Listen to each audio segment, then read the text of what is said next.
Hey guys, it's Bo from Mountain Man Survival Guide. Today we're going to talk about squirrel poles.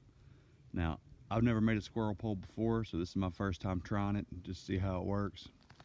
I've read a lot about it, I've watched it on TV, and it looks super simple, looks highly effective.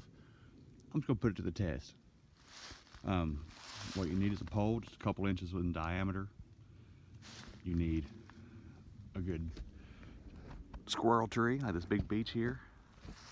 And you need some picture frame wire, kind of like that right there. And you just tie a little slip knot in it. Give about 1 inch of space from the pole. Leave your hole big enough for the shoulder, the squirrel's head to get through. Bait is optional, but I'm going to go with it. I put another snare there below it. You want it to be at least, about 4 feet off the ground, like these are. Now, another variation, you could have the pole go completely horizontally from tree to tree. And I thought about doing that, but I'm just going to try the most basic, prop it up at a 45 and see if it works. I'm going to leave this up for the day, come back this evening, see if anything happens.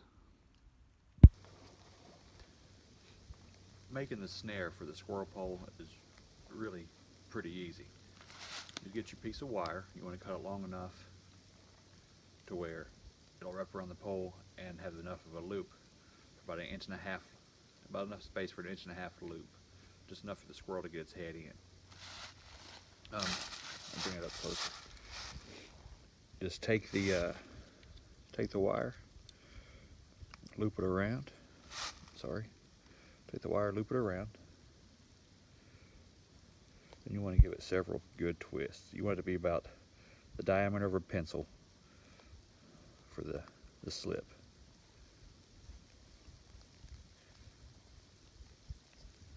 You want to run your other end.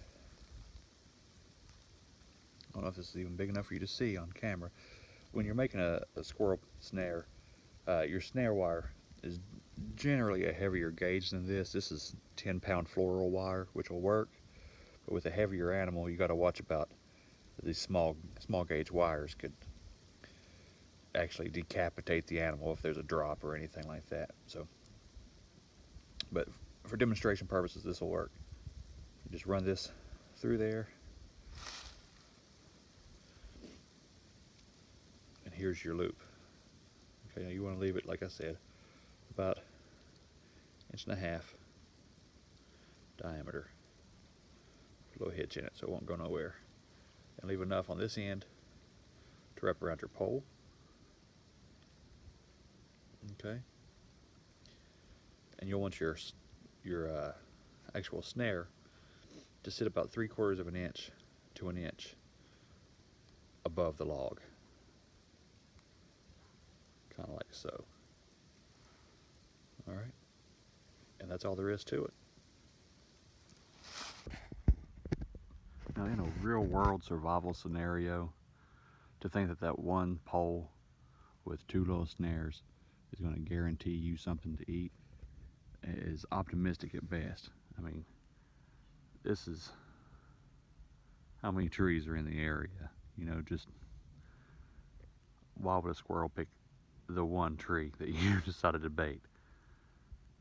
So, when you're in that situation, remember the more traps you set, the better your odds. It'll help boost your morale, give you hope. It'll keep you busy until help arrives. Just don't give up and set as many traps as you can. Squirrel poles, deadfalls, spring poles. Don't rely on 2 little hoops to keep you warm and fed.